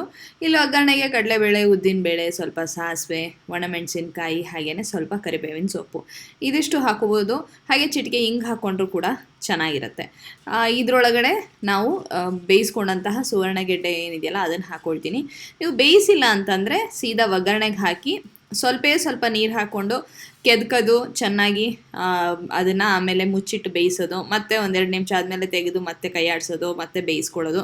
ಈ ರೀತಿ ಮಾಡಿಕೊಂಡು ಒಗ್ಗರಣೆನಲ್ಲೇ ನೀವು ಬೇಯಿಸ್ಕೋಬೇಕಾದ್ರೆ ಸ್ವಲ್ಪ ಸಮಯ ತೊಗೊಳುತ್ತೆ. ಈಗ ನೋಡಿ ಇಲ್ಲಿ ಎಲ್ಲ ಆಕಾರ ಚೆನ್ನಾಗಿದೆ, ಆದರೆ ಕೈ ಆಡಿಸಿದ ತಕ್ಷಣ ಎಲ್ಲದೂ ಕೂಡ ಮುದ್ದೆ ಆಗೋಯ್ತು. ಯಾಕೆಂದರೆ ತುಂಬ ಬೆಂದು ಹೋಗಿತ್ತು. ಹಾಗಾಗಿ ಜೊತೆಗೆ ಚೆನ್ನಾಗಿ ಬೆಂದಿದ್ರಿಂದ ಒಗ್ಗರಣೆಯಲ್ಲಿ ಬಾಣಲೆ ಕೂಡ ಅಂಟ್ಕೊಳ್ಳೋಕೆ ಶುರುವಾಯಿತು. ಆದರೆ ರುಚಿ ಮಾತ್ರ ತುಂಬ ಚೆನ್ನಾಗಿತ್ತು. ಕಾಯಿ ಸಾಸಿವೆ ಪಲ್ಯ ಕೂಡ ಮಾಡ್ಬೋದು. ನಾ ಹಿಂದೆ ಒಂದ್ಸರಿ ತೋರಿಸಿದ್ದೆ ಅಂತ ಅಂದ್ಕೊಳ್ತೀನಿ ಚಾನಲ್ನಲ್ಲಿ. ಆದರೆ ಇವತ್ತಿನ ದಿವಸ ಬೇಗ ಆಗಲಿ ಅಂಥೇಳಿ ಸ್ವಲ್ಪ ಹುಳಿ ಪುಡಿ, ಕಾಯಿ ತುರಿ, ಹುಣಸೆ ರಸ, ಉಪ್ಪು, ಬೆಲ್ಲ ಇದಿಷ್ಟನ್ನು ಹಾಕಿ ಈ ರೀತಿ ಪಲ್ಯನ ಮಾಡ್ತೀನಿ. ಈ ರೀತಿ ಮಾಡೋದು ಕೂಡ ತುಂಬ ರುಚಿಯಾಗಿರುತ್ತೆ. ಹಾಗೆ ಇದು ಚಪಾತಿಗೆಲ್ಲ ನೆಂಚ್ಕೊಳ್ಳೋದಕ್ಕೆ ಚೆನ್ನಾಗಿರುತ್ತೆ. ಈಗ ನಾನು ಹುಳಿ ಪುಡಿನ ಹಾಕ್ಕೊಳ್ತಾ ಇದ್ದೀನಿ ಸ್ವಲ್ಪ. ಈ ಹುಳಿ ಪುಡಿನಲ್ಲೂ ಕೂಡ ಹೆಚ್ಚು ಕಡಿಮೆ ಪಲ್ಯದ ಪುಡಿನಲ್ಲಿ ಹಾಕುವಂಥ ಸಾಮಗ್ರಿಗಳು ಎಲ್ಲವೂ ಕೂಡ ಇದ್ದೇ ಇರುತ್ತೆ. ಹಾಗಾಗಿ ಏನು ತಲೆ ಕೆಡಿಸ್ಕೋಬೇಕಾಗಿಲ್ಲ. ಯಾವಾಗಲಾರೋ ಅರ್ಜೆಂಟು ಮಾಡಬೇಕು ಅಂತಂದಾಗ ಈ ರೀತಿ ಹಾಕೋಬೋದು. ಕಾಯಿ ತುರಿ ಅಥವಾ ಕೊಬ್ಬರಿ ಯಾವ್ದು ಬೇಕಾದರೂ ಹಾಕೋಬೋದು. ಆಮೇಲೆ ಹುಣಸೆ ಹಣ್ಣಿನ ರಸ, ಖಾರ ಹಾಕಿದ್ಮೇಲೆ ಉಪ್ಪು ಹುಳಿ ಎಲ್ಲದೂ ಹಾಕೋದ್ರಿಂದ ಒಂದು ಬ್ಯಾಲೆನ್ಸ್ ಆಗಿ ರುಚಿ ಚೆನ್ನಾಗಿ ಬರುತ್ತೆ ಅಂಥೇಳಿ. ಹುಣಸೆ ಹಣ್ಣಿನ ರಸ ಜಾಸ್ತಿ ಬೇಕಾಗೋದಿಲ್ಲ, ಒಂದು ಚಿಕ್ಕ ಚಮಚ ಆದರೆ ಸಾಕಾಗತ್ತೆ. ತುಂಬ ಏನು ಹುಳಿ ಹಿಡಿಸೋದಿಲ್ಲ. ಹಾಗೆಯೇ ಹುಳಿ ಹಾಕಿದ್ಮೇಲೆ ಬ್ಯಾಲೆನ್ಸ್ ಆಗೋದಕ್ಕೆ ಚೂರು ಬೆಲ್ಲ ಕೂಡ ಹಾಕೋದು ಮುಖ್ಯ ಆಗುತ್ತೆ. ಇಲ್ಲ ನಮಗೆ ಬೆಲ್ಲದ ರುಚಿ ಇಷ್ಟನೇ ಆಗೋದಿಲ್ಲ ಅಂದರೆ ನೀವು ಅದನ್ನು ಹಾಕದೆ ಕೂಡ ಇರ್ಬೋದು. ಆದರೆ ಹಾಕಿದ್ರೆ ಮಾತ್ರ ಒಂದು ವಿಶೇಷವಾದ ರುಚಿ ಬರೋದಂತೂ ಖಂಡಿತ. ಇಲ್ಲಿ ನಾನು ಹೇಳಿದ್ನಲ್ಲ, 1-2 ವಿಸಿಲ್ ಜಾಸ್ತಿನೇ ಕೂಗ್ಬಿಡ್ತು ಅಂಥೇಳಿ. ಒಂದು ರೀತಿ ಮುದ್ದೆ ಪಲ್ಯ ಆದಂಗೆ ಆಗಿತ್ತು. ಅನ್ನಕ್ಕೆ ಕಲಿಸ್ಕೊಳ್ಳೋಕ್ಕೆ ತುಂಬ ಚೆನ್ನಾಗಿತ್ತು. ಆಮೇಲೆ ಅನಿಸ್ತು ಏನೋ ಆಗಿದ್ದು ಅನಾಹುತದ್ರಲ್ಲೂ ಕೂಡ ಒಂದು ಹೊಸ ಡಿಶ್ಶಿನ ಅಥವಾ ಹೊಸ ರುಚಿ ಆವಿಷ್ಕಾರ ಆಯಿತು. ಡಿಶ್ ಅನ್ನಲ್ಲ, ರುಚಿ ಆವಿಷ್ಕಾರ ಆಯಿತು ಅಂತ ಅನಿಸ್ತು. ಅಂದರೆ ಮುದ್ದೆ ಆಗಿ ಪಲ್ಯ ಆದಾಗ ಬಿಸಿ ಅನ್ನಕ್ಕೆ ಕಲಿಸ್ಕೊಂಡು ನೋಡಿದೆ, ಚೂರು ತುಪ್ಪನ ಹಾಕ್ಕೊಂಡು. ತುಂಬಾ ಚೆನ್ನಾಗಿ ಅನ್ನಿಸ್ತು. ಇದು ಒಂದು ರೀತಿ ಸರಿನೇ ಆಯಿತು ಬಿಡು ಅಂತ ನಗು ಅಂತೂ ಬಂತು. ಆದರೆ ನಾನು ಚಿಕ್ಕ ಚಿಕ್ಕದಾಗಿ ಕ್ಯೂಬ್ ಥರ ಹೆಚ್ಚಿಟ್ಟಿದ್ದು ನೋಡೋಕ್ಕೆ ತುಂಬ ಚೆನ್ನಾಗಿ ಕಾಣೋ ಹಾಗೆ ಕಾಯಿ ಸಾಸಿವೆ ಪಲ್ಯ ಮಾಡೋಣ ಅಂಥೇಳಿ. ಆದರೆ ಇಲ್ಲಾಗಿದ್ದು ಇನ್ನೊಂದು ಪಲ್ಯ. ಸರಿ ಏನೇ ಇರಲಿ, ಈಗ ನಾನು ಅದನ್ನು ಎಷ್ಟು ಹುಷಾರಾಗಿ ಅದರ ಶೇಪ್ ಹಾಗೆ ಇರೋ ಹಾಗೆ ಅದನ್ನು ಕೆದ್ಕೋದಕ್ಕೆ ಟ್ರೈ ಮಾಡ್ತಾಯಿದ್ದೆ. ಆದರೆ ಎಲ್ಲದೂ ಕೂಡ ಜಾಸ್ತಿ ಬೆಂದಿದ್ದರಿಂದ ಅದು ಮುದ್ದೆ ಆಗೋಯಿತು. ಇರಲಿ, ಇವಾಗ ಪಲ್ಯ ತಯಾರಾಯಿತು ಅಷ್ಟೇ. ಈಗ ಒಂದು ನಿಮಿಷ ನೀವು ಇದನ್ನು ಚೆನ್ನಾಗಿ ಕೈ ಆಡಿಸಿದ್ಮೇಲೆ ಒಂದು ನಿಮಿಷ ಮುಚ್ಚಿಟ್ರೆ ಆ ಉಪ್ಪು ಹುಳಿ ಖಾರ ಎಲ್ಲ ಚೆನ್ನಾಗಿ ಹೊಂದ್ಕೊಳ್ಳುತ್ತೆ. ಬೇಕಾದರೆ ಕೊತ್ತಂಬರಿ ಸೊಪ್ಪನ್ನ ಹಾಕೋಬೋದು. ಕೊತ್ತಂಬರಿ ಸೊಪ್ಪನ್ನ ಹಾಕಿದ್ಮೇಲೆ ಕೈ ಆಡಿಸ್ಬಿಟ್ಟು ಮುಚ್ಚಿಡಿ. 1 ನಿಮಿಷ ಅಥವಾ 2 ನಿಮಿಷ ಮುಚ್ಚಿಟ್ಮೇಲೆ ನಂತರ ನೀವು ಇದನ್ನು ಒಲೆನ ಆಫ್ ಮಾಡಿದ್ರೆ ಕೊತ್ತಂಬರಿ ಸೊಪ್ಪು ಒಂದು ಸ್ವಲ್ಪ ಆ ಶಾಖಕ್ಕೇ ಬೆಂದ ಹಾಗಾಗುತ್ತೆ. ಬೇಗ ಹಳಸೋಗೋ ಸಾಧ್ಯತೆಗಳು ಇರೋದಿಲ್ಲ. ಕೊತ್ತಂಬರಿ ಸೊಪ್ಪು ಕೂಡ ಚೆನ್ನಾಗಿ ಅನಿಸುತ್ತೆ ನನಗೇನೋ ಈ ಪಲ್ಯ ಜೊತೆಗೆ. ಸಾಮಾನ್ಯವಾಗಿ ನಾನು ಎಲ್ಲ ಪಲ್ಯಕ್ಕೂ ಹಾಕೋಕ್ಕೆ ಹೋಗೋದಿಲ್ಲ, ಯಾಕೆಂದರೆ ಅದರದ್ದೇ ಒಂದು ಇದು ಬಂದ್ಬಿಡುತ್ತೆ, ಅರೋಮ ಬಂದ್ಬಿಡುತ್ತೆ. ಆಮೇಲೆ ಕೆಲವು ಸತಿ ಸುಮ್ಮನೆ ಮೇಲೆ ಹಾಕೋಕ್ಕೂ ಆಗೋದಿಲ್ಲ, ರಾತ್ರಿ ಸಂಜೆವರೆಗೂ ಇಟ್ಟು ತಿನ್ನಬೇಕು ಅಂತ ಆದಾಗ. ಹಾಗಾಗಿ ನಾನು ಅದನ್ನು ಹಾಕೋದು ಕಡಿಮೆ. ನೀವು ಗಮನಿಸಿರ್ಬೋದು, ಇಲ್ಲಾಗಲೇ ಮುದ್ದೆ ಆಗೋಗಿದೆ ಪಲ್ಯ. ಏನೇ ಇರಲಿ, ಚೆನ್ನಾಗಂತೂ ಇತ್ತು ರುಚಿ. ಈಗ ತಯಾರಾಗಿದೆ, ಇದನ್ನು ಮುಚ್ಚಿಡ್ತಾ ಇದ್ದೀನಿ. ಇದಾದಮೇಲೆ ಹೆಚ್ಚಿಗೆ ಏನು ವ್ಲಾಗ್ ಮಾಡೋದಕ್ಕಾಗೋದಿಲ್ಲ, ಯಾಕೆಂದರೆ ನನ್ನ ಕ್ಯಾಮ್ರಾದ ಬ್ಯಾಟ್ರಿ ಮುಗಿದೋಗಿತ್ತು. ಮಾರನೇ ದಿವಸ ಬೆಳಗ್ಗೆ ತಿಂಡಿಗೆ ಪಡ್ಡು ಮಾಡ್ತಾಯಿದ್ದೀನಿ. ಪಡ್ಡಿಗೆ ಈರುಳ್ಳಿ, ಕ್ಯಾರೆಟು, ಹಾಗೆಯೇ ಸ್ವಲ್ಪ ದಪ್ಪ ಮೆಣಸಿನ್ಕಾಯಿ ಮತ್ತು ಕರಿಬೇವಿನ ಸೊಪ್ಪು ಇದನ್ನೆಲ್ಲ ಒಗ್ಗರಣೆಗೆ ಹಾಕಿ ಅದನ್ನು ಹಿಟ್ಟಿನ ಜೊತೆ ಸೇರಿಸ್ಕೊಂಡು ಅದರಿಂದ ಪಡ್ಡ ಮಾಡ್ತಾಯಿದ್ದೀನಿ. ತುಂಬ ಚೆನ್ನಾಗಿರುತ್ತೆ. ಅಂದರೆ ಒಗ್ಗರಣೆ ಮಾಡಿಕೊಂಡು ನೀವು ಅದರೊಳಗಡೆ ಹೆಚ್ಚಿಟ್ಟಂತಹ ಈರುಳ್ಳಿ, ಕ್ಯಾರೆಟ್ ತುರಿದಿಟ್ಕೋಬೋದು. ಹಾಗೆಯೇ ಸ್ವಲ್ಪ ದಪ್ಪ ಮೆಣಸಿನ್ಕಾಯಿ, ಕ್ಯಾಪ್ಸಿಕಮ್ ತುಂಬ ಹಾಕೋಕ್ಕೆ ಹೋಗಬಾರ್ದು, ಅದರದ್ದೇ ಒಂದು ಏನಿರುತ್ತಲ್ಲ ಘಮ, ಅದು ಚೆನ್ನಾಗಿ ಹತ್ಕೊಂಡ್ಬಿಡುತ್ತೆ. ಅದ್ರ ಬದಲು ಸ್ವಲ್ಪ ಹಾಕಿದ್ರೆ ಸಾಕು. ಎಲ್ಲದನ್ನು ಕೂಡ ಒಗ್ಗರಣೆಯಲ್ಲಿ ಸ್ವಲ್ಪ ಬಾಡಿಸ್ಕೊಂಡು, ಅಂದರೆ ಸಾಸಿವೆ ಹಾಕಿರೋದು ಅಷ್ಟೇ ಒಗ್ಗರಣೆಗೆ, ಮತ್ತು ಹಸಿರು ಮೆಣಸಿನ್ಕಾಯಿ, ಕರಿಬೇವಿನ ಸೊಪ್ಪನ್ನು ಹೆಚ್ಚಿ ಹಾಕ್ಕೊಳ್ಳಿ, ಚೆನ್ನಾಗಿರುತ್ತೆ. ಬೇಕು ಅನ್ಸರೆ ಕೊತ್ತಂಬರಿ ಸೊಪ್ಪು ಕೂಡ ಹಾಕೋಬೋದು. ಆ ಒಗ್ಗರಣೆಯಲ್ಲಿ ಈ ತರಕಾರಿನೆಲ್ಲ ಹಾಕ್ಕೊಂಡು ಬಾಡಿಸ್ಕೊಂಡು ನಂತರ ಅದನ್ನು ದೋಸೆ ಹಿಟ್ಟು ಏನಿರುತ್ತಲ್ಲ, ಒಂದು ದಿವಸ ದೋಸೆ ಆಗಿ ಮಾರನೇ ದಿವಸ ಪಡ್ಡು ಮಾಡೋ ಕೆಲಸ ಇರುತ್ತಲ್ಲ, ಆ ಹಿಟ್ಟಿಗೆ ಸೇರಿಸ್ಕೋಬೋದು. ಇಲ್ಲ ನೀವು ಪಡ್ಡೇ ಮಾಡ್ತೀರಾ ಅಂಥೇಳಿ ಹಿಟ್ಟನ್ನು ರುಬ್ಬಿಟ್ಟಿದ್ರೆ ಅದಕ್ಕೂ ಕೂಡ ಸೇರಿಸ್ಕೋಬೋದು. ಈ ತರಕಾರಿಯನ್ನೆಲ್ಲ ಒಗ್ಗರಣೆಯಲ್ಲಿ ಮಾಡಿ ಸೇರಿಸಿ ಪಡ್ಡು ಮಾಡ್ತೀವಲ್ಲ, ಪಡ್ಡು ತುಂಬ ಚೆನ್ನಾಗಿರುತ್ತೆ. ತುಂಬ ಒಂಥರ ಗರಿಗರಿಯಾಗಿ ಹಗೂರವಾಗಿ ಬರುತ್ತೆ ಅಂತ ಹೇಳ್ಬೋದು. ಈ ಆಯಿಲ್ ಕ್ಯಾನು ಹೋದ್ಸತಿ ತೊಗೊಂಡಿದ್ದು ನಿಮ್ಮ ಹತ್ರ ಹಂಚ್ಕೊಂಡಿದ್ದೆ, ಅದನ್ನು ಉಪಯೋಗಿಸೋಕೆ ಶುರು ಮಾಡಿದ್ದೀನಿ. ನಿಜವಾಗ್ಲೂ ತುಂಬಾ ಯೂಸ್ಫುಲ್ ಆಗಿದೆ ಇದು ಆಯಿಲ್ ಕ್ಯಾನು. ಯಾಕೆ ಅಂತಂದರೆ ಇದರಲ್ಲಿ ಎಷ್ಟು ಸಣ್ಣದಾಗಿ ಎಣ್ಣೆ ಹೊರಗೆ ಬರುತ್ತೆ ಅಂದರೆ ತುಂಬ ಸುರಿಯೋದಿಲ್ಲ ಅಥವಾ ತುಂಬ ಬರೋದು ಕೂಡ ಒದ್ದಾಡುತ್ತೆ ಅನ್ನೋಂಗಿಲ್ಲ. ಕರೆಕ್ಟಾಗಿ ಹದವಾಗಿ ಬರುತ್ತೆ. ಅಂದರೆ ನಾಜಲ್ ತುಂಬ ಚೆನ್ನಾಗಿದೆ. ನಮಗೆ ಸೀದಾ ಅಂದರೆ ಈಗ ಯಾವುದೋ ಒಂದು ಸ್ಪೂನಿಂದ ಹಾಕ್ದೇ ಸೀದಾ ನಾವು ಕಾವಲಿಗಿರ್ಬೋದು ಅಥವಾ ಪಡ್ಡಿನ ಕಾವಲಿಗಿರ್ಬೋದು ಹಾಕೋದಕ್ಕೆ ಕೂಡ ಅನುಕೂಲವಾಗಿ ಹೋಗಿದೆ. ನೋಡೋದಕ್ಕೆ ಇಷ್ಟು ದೊಡ್ಡ ಬಾಟ್ಲ್ ಅನಿಸಿದ್ರು, ಅಂದರೆ ಸುಮಾರು 1/2 ಲೀಟ್ರಷ್ಟು ಕ್ವಾಂಟಿಟಿ ಹಿಡಿಸಿದ್ರು ಕೂಡ ಅದನ್ನು ಬಗ್ಗಿಸಿದಾಗ ಏಕ್ದಮ್ ಅದು ಸುರಿಯೋದಾಗಲಿ ಚೆಲ್ಲೋದಾಗಲಿ ಆಗೋದಿಲ್ಲ, ಅಥವಾ ಬರೋದೇ ಇಲ್ಲ, ಹಾಗೆ ಸ್ಟ್ರಕ್ ಆಗಿ ಹೋಗಿದೆ ಅನ್ನೋ ಥರನೂ ಆಗೋದಿಲ್ಲ. ತುಂಬಾ ಹದವಾಗಿ ಬರುತ್ತೆ. ನನಗಂತೂ ಈ ಬಾಟ್ಲು ತುಂಬಾ ಇಷ್ಟ ಆಯಿತು. ನನ್ನ ಕಡೆಯಿಂದ ಅಂತೂ ಒಂದು ದೊಡ್ಡ ಥಮ್ಸ್ ಅಪ್ಪು. ನಿಮ್ಗೆ ಯಾರು ಬೇಕು ಅಂದರೆ ತೊಗೊಳ್ಳಿ. 1/2 ಲೀಟ್ರ್ ಬಾಟ್ಲು ತೊಗೊಂಡ್ರೆ ನೀವು ಸೀದಾ ಒಗ್ಗರಣೆಗೆ ಹಾಕಬೇಕಾದ್ರೆ ಪಾತ್ರೆಗೆ ಅಥವಾ ಕಾವಲಿ ಮೇಲೆ ಬಳಸ್ತೀರಾ ಅಥವಾ ಈ ಥರ ಪಡ್ಡಿನ ಕಾವಲಿಗೆ ಬಳಸೋದಕ್ಕೆ ತುಂಬಾ ಈಸಿ ಆಗಿರುತ್ತೆ ಹ್ಯಾಂಡ್ಲ್ ಮಾಡೋದಕ್ಕೆ. 1 ಲೀಟ್ರಲ್ಲಿ ಮೇ ಬಿ ಸ್ವಲ್ಪ ಕಷ್ಟ ಆಗ್ಬೋದು ಅಂತ ಅನಿಸುತ್ತೆ, ಆದರೆ 1/2 ಲೀಟ್ರ್ ಅಂತೂ ತುಂಬಾ ಸಲೀಸಾಗಿ ಸೀದಾ ಪಾತ್ರೆಗೋ ಅಥವಾ ಇನ್ಯಾವುದಕ್ಕೋ ಬಳಸೋದಕ್ಕೆ ಅನುಕೂಲವಾಗಿ ಹೋಗಿದೆ. ಆಮೇಲೆ ಒಂದು ಡ್ರಾಪ್ ಕೂಡ ಲೀಕ್ ಆಗೋದಿಲ್ಲ. ಕ್ಲೀನಾಗಿ ಮುಚ್ಚಿಡೋದಕ್ಕೆ ಕೂಡ ಅವರೊಂದು ಚಿಕ್ಕದೊಂದು ನಾಬ್ ಥರ ಕೊಟ್ಟಿದ್ದಾರೆ. ತುಂಬಾ ಚೆನ್ನಾಗಿದೆ ಈ ಡಿಸೈನ್ ಅಂತ ಅನ್ನಿಸ್ತು ಎಷ್ಟೋ ದಿವಸದ ಮೇಲೆ ತೊಗೊಂಡಿದ್ದಕ್ಕೂ. ಎಣ್ಣೆ ಬಾಟ್ಲಲ್ಲಿ ಸಾಮಾನ್ಯವಾಗಿ ನಿಮಗೂ ಎಲ್ಲ ಇದು ಎಕ್ಸ್ಪೀರಿಯನ್ಸ್ ಆಗಿರುತ್ತೆ ಅಂತ ಅಂದ್ಕೊಳ್ತೀನಿ. ಎಣ್ಣೆದು ಚಿಕ್ಕ ಪುಟ್ಟ ಡಿಸ್ಪೆನ್ಸರ್ಗಳು ತೊಗೊಂಡ್ರೆ ಏನೋ ಒಂದು ಮಾಡಿದ್ದು. ಅಂದರೆ ಹಿಂದಿನ ವಿಡಿಯೋ ಕ್ಲಿಕ್ ಮಾಡಿ 2 ದಿವಸ ಆಯಿತು. ಮೊನ್ನೆ ಏನೋ ಕೆಲಸಗಳಲ್ಲಿ ಬ್ಯುಸಿಯಾಗಿ ಹೋದೆ, ಬ್ಲಾಗ್ ಮಾಡೋಕ್ಕಾಗಲೇ ಇಲ್ಲ.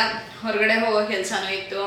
ಜೊತೆಗೆ ಒಂದೊಂದ್ಸತಿ ಮನಸ್ಸಿಗೆ ಬೇಜಾರಾದಾಗ ಏನು ಮಾಡೋದು ಬೇಡ, ಸಾಕು ಹಿಂಗಿರುತ್ತೋ ಹಂಗಿರಲಿ, ಒಂದು ಸ್ವಲ್ಪ ಹೊತ್ತು ಆರಾಮಾಗಿ ಇರೋಣ ಅಂತ ಅನಿಸುತ್ತಲ್ವ.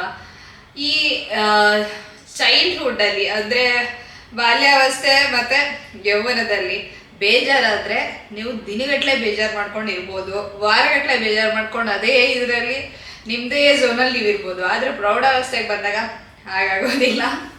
ಕೆಲಸಗಳು, ಜವಾಬ್ದಾರಿಗಳು ಕೂಗಿ ಕರಿತಾ ಇರತ್ತೆ. ಬೇಜಾರು ಮಾಡ್ಕೊಂಡು ಕೂತ್ಕೊಂಡ್ಬಿಟ್ರೆ ಆಗೋದಿಲ್ಲ, ಇದನ್ನೆಲ್ಲ ಯಾರು ಮಾಡ್ತಾರೆ ಅಂಥೇಳಿ. ಆವಾಗ ಏನು ಮಾಡ್ತೀವಿ, ಒಂಥರ ಕಾಂಪ್ರಮೈಸ್ ಮಾಡ್ಕೊತೀವಿ. ಓಕೆ, ಇಷ್ಟೊತ್ತು ಬೇಜಾರಾಗಿರೋಣ, ಆಮೇಲೆ ಕೆಲಸ ಇದೆ, ಬೇಜಾರು ಮಾಡ್ಕೊಂಡೆ ಕೆಲಸ ಮುಗಿಸೋದು, ಅಥವಾ ಇನ್ನೇನು ಮಾಡೋಕ್ಕಾಗತ್ತೆ, ಕೆಲಸ ಮಾಡ್ತಾ ಮಾಡ್ತಾ ಹಾಗೆ ಬೇಜಾರು ಕೂಡ ಹೋಗುತ್ತೇನೋ ಅಂತ ಪ್ರಯತ್ನ ಪಡೋದು ಅಲ್ವಾ. ಇದೇನೆ ಮೋಸ್ಟ್ಲಿ ಎಷ್ಟೊಂದು ಜನಕ್ಕೆ ಈ ಥರ ಅಂತಾರೆ ನನಗೂ ಅನ್ನಿಸ್ತಿರುತ್ತೆ, ಅಥವಾ ಗೊತ್ತಿಲ್ಲ, ಇನ್ನೂ ವಿಶೇಷವಾಗಿ ಕೂಡ ಇರ್ಬೋದು.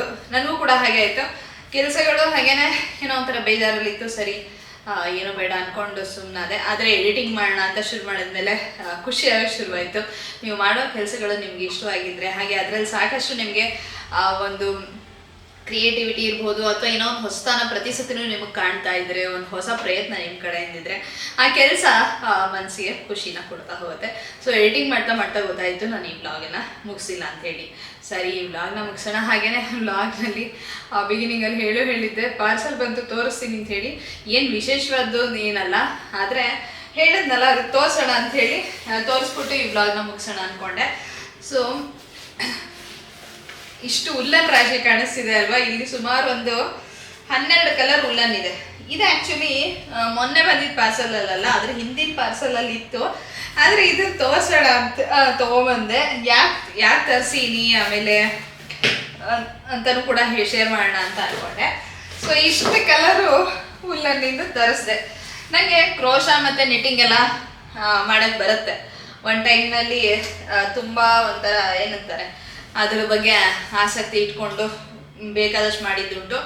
ಸೊ ಅದನ್ನೆಲ್ಲ ಮತ್ತೆ ಇವಾಗ ಬ್ರಷ್ ಅಪ್ ಮಾಡ್ಕೊಳ್ಳೋಣ, ಮತ್ತೆ ಏನೆಲ್ಲ ಮಾಡೋಕ್ಕೆ ಸಾಧ್ಯನೋ ಆಗತ್ತೋ ಮಾಡೋಣ ಅಂತ. ಆಮೇಲೆ ಇವತ್ತಿನ ದಿವಸದಲ್ಲಿ ಇದು ಯೂಟ್ಯೂಬಲ್ಲಿ ಇರ್ಬೋದು, ಇನ್ಸ್ಟಾಗ್ರಾಮಲ್ಲಿ ಇರ್ಬೋದು, ಎಲ್ಲ ಕಡೆನೂ ಬರೀ ಟೋಪಿ, ಸ್ವೆಟ್ರು, ಸ್ಕಾರ್ಫ್ ಅಷ್ಟೇ ಅಲ್ಲ, ಏನೇನೋ ಇನೋವೇಟಿವ್ ಆಗಿ ಮಾಡ್ತಿರ್ತಾರಲ್ಲ, ಅದನ್ನೆಲ್ಲ ಟ್ರೈ ಮಾಡ್ಬೋದು ಅಂತ ನನಗೂ ಅನ್ನಿಸ್ತು. ಸೊ ಟ್ರೈ ಮಾಡಿ ನೋಡೋಣ ಎಷ್ಟು ನನಗೂ ಕೂಡ ಮಾಡೋಕ್ಕಾಗತ್ತೆ, ಎಷ್ಟು ಫಾಲೋ ಮಾಡೋಕ್ಕಾಗತ್ತೆ ಅಂತೇಳಿ.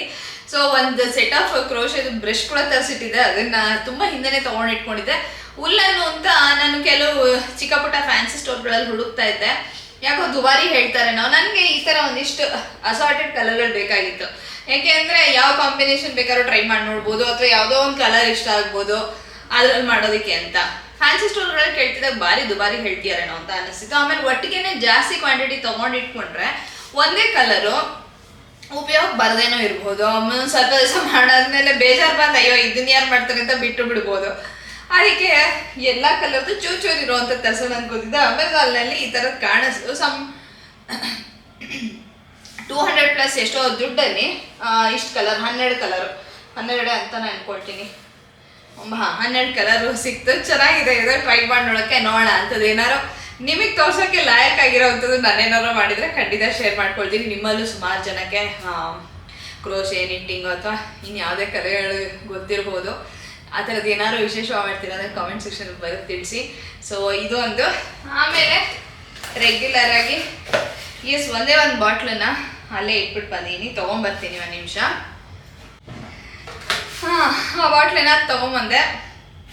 ಆ ಬಾಟ್ಲ್ ಯಾವುದು ಅಂತಂದರೆ ಇದೇನೆ, ಪ್ಲಮ್ನವ್ರದ್ದು vanilla caramello body lotion with cocoa butter ಅಥವಾ ಕಕಾೋ ಬಟರ್, ಗೊತ್ತಿಲ್ಲ ಏನಂತಾರೆ ಅಂತೇಳಿ. ಇದು 400 ml. ಇದು ಪ್ರೋ ವಿಟಮಿನ್ B5 ಅಂತ ಗೊತ್ತಿಲ್ಲ ಅವೆಲ್ಲ ನನಗೆ. ಬಟ್ ಇದು ತುಂಬಾ ನಾನು ಹಿಂದೆ ಕೂಡ ಒಂದ್ಸರಿ ಶೇರ್ ಮಾಡ್ಕೊಂಡಿದ್ದೆ ಅಂತ ಅನ್ಸುತ್ತೆ ತರಿಸಿದಾಗ. ಇದಂತೂ ತುಂಬ ಚೆನ್ನಾಗಿದೆ. ಡ್ರೈ ಸ್ಕಿನ್ ಇದ್ದರೆ ತುಂಬಾ ಚೆನ್ನಾಗಿದೆ, ವರ್ಕ್ ಆಗುತ್ತೆ. ನನಗಂತೂ ತುಂಬ ಡ್ರೈ ಸ್ಕಿನ್ನು, ಹಾಗಾಗಿ ಚೆನ್ನಾಗಿ ಅಂದರೆ ನೀವು ಬೆಳಗ್ಗೆ ಹಚ್ಕೊಂಡ್ರೆ ಒಂದು ಸ್ವಲ್ಪ ಸಂಜೆ ತನಕನೋ ಕೆಲವು ಸತಿ ತುಂಬ ನೀವು ಅಂದರೆ ಹ್ಯಾಂಡ್ ವಾಶು ಅಥವಾ ಕಾಲೆಲ್ಲ ತೊಳ್ಕೊಂಡಿಲ್ಲ ಅಂತಂದರೆ ರಾತ್ರಿವರೆಗೂ ನಿಮಗೆ ಮಾಯಿಶ್ಚರೈಸ್ಡ್ ಆಗಿರುತ್ತೆ ನಿಮ್ಮ ಸ್ಕಿನ್ನು ಇದನ್ನು ಬಳಸಿದಾಗ. ಇದ್ರ ದುಡ್ಡು ಇದು 475 ರೂಪಾಯಿನೋ, ಬಟ್ 385. ಈಗ ನೀವು ಚೆಕ್ ಮಾಡಿದ್ರೆ ಮೋಸ್ಟ್ಲಿ ಇನ್ನೂ ಒಂದು ಪ್ರೈಸ್ ಬೇರೆ ಪ್ರೈಸೇ ಇರ್ಬೋದೇನೋ. ಆದರೆ ಇದಂತೂ ನನಗೆ ಫೇವ್ರೇಟ್ ಆಗಿ ಹೋಗಿದೆ. ಸುಮಾರು ಸತಿ ನಾನು ತರಿಸ್ತಾ ಇದ್ದೀನಿ. ನನಗೆ ವ್ಯಾಸ್ಲೀನು, ನಿವ್ಯಾ ಎಲ್ಲವೂ ಕೂಡ ಯೂಸ್ ಮಾಡಿ ಬೋರ್ ಆಗಿ ಹೋಗಿದೆ. ಆಮೇಲೆ ಇನ್ನೊಂದೇನು ಅನಿಸ್ತು ಅಂದರೆ ವ್ಯಾಸ್ಲಿನಲ್ಲಿ ಒಂದು ಸತಿ ಬಂದ ಹಾಗೆ ಕ್ವಾಲಿಟಿ ಇನ್ನೊಂದು ಸತಿ ಇರೋದಿಲ್ಲ. ಸೇಮ್ ಫ್ರೇಗ್ರೆನ್ಸಲ್ಲಿ ಸೇಮ್ ಇದು ಅಂದರೆ ಏನು ಕಾಂಬಿನೇಷನ್ ಆ ಥರದ್ದು ನೋಡಿದ್ರು ನನಗೆಲ್ಲೋ ಒಂದೊಂದ್ಸತಿ ಗಟ್ಟಿ ಇರುತ್ತೆ, ಒಂದೊಂದ್ಸತಿ ನೀರಾಗಿರುತ್ತೆ, ಗೊತ್ತಿಲ್ಲ. ಯಾಕೆಂದರೆ ವರ್ಲ್ಡ್ ವೈಡ್ ಮ್ಯಾನುಫ್ಯಾಕ್ಚರ್ ಆಗುತ್ತೆ, ಡಿಸ್ಟ್ರಿಬ್ಯೂಟ್ ಆಗುತ್ತೆ. ಕೆಲವರು ಅಂತಾರೆ ದುಬೈ ಇಲ್ಲೆಲ್ಲ ಹೋದಾಗ ಅಲ್ಲಿಂದ ತೊಗೊಂಬಂದ್ರೆ ಅಲ್ಲಿ ಕ್ವಾಲಿಟಿ ತುಂಬ ಚೆನ್ನಾಗಿರುತ್ತೆ ಅಂತ. ಎಸ್ಪೆಷಲಿ ವ್ಯಾಸ್ಲಿನ್ನೆಲ್ಲ ತೊಗೊಂಬರೋದನ್ನ ನೋಡಿದ್ದೀನಿ. ನಿವ್ಯಾ ಆಮೇಲೆ ಇದು ಯಾವುದದು ವ್ಯಾಸ್ಲಿನ್ ಬಾಡಿ ಲೋಷನ್ಗಳೆಲ್ಲ ಅದನ್ನು. ಸೊ ಗೊತ್ತಿಲ್ಲ, ಇದು ನಮ್ಮ ಇಲ್ಲಿಯ ಬ್ರ್ಯಾಂಡ್ ಏನಾದ್ರಿಂದ ಇಲ್ಲೇ ಒಂದೇ ಕಡೆ ಮಾಡೋದ್ರಿಂದ ಮೋಸ್ಟ್ಲಿ ಕ್ವಾಲಿಟಿ ಮೇಂಟೈನ್ ಆಗ್ತಿದೆ ಅಂತ ಅನ್ಕೊಳ್ತೀನಿ. ಇದರಲ್ಲೂ ಸಾಕಷ್ಟು ವೇರಿಯಂಟ್ಸ್ಗಳು ಬರುತ್ತೆ ಏನೋ ಗೊತ್ತಿಲ್ಲ, ಚೆಕ್ ಮಾಡಿ ನೋಡಬೇಕು. ಇದಂತೂ ಪ್ಲಮ್ ಬಾಡಿ ಲೋಷನ್ ಅಂತೂ ನನ್ನ ಫೇವ್ರೇಟ್ ಆಗಿದೆ. ಸಮ್ಮರಲ್ಲಿ ಸ್ವಲ್ಪ ಹೆವಿ ಅಂತ ಅನ್ಸುತ್ತೆ, ಸಮ್ಮರಲ್ಲಿ ಯೂಸ್ ಮಾಡೋದಕ್ಕಾಗಲ್ಲ. ಬಟ್ ತುಂಬ ಡ್ರೈ ಸ್ಕಿನ್ ನಂತರ ಇದ್ದರೆ ಸಮ್ಮರಲ್ಲೂ ನೀವು ಯೂಸ್ ಮಾಡ್ತೀರಾ.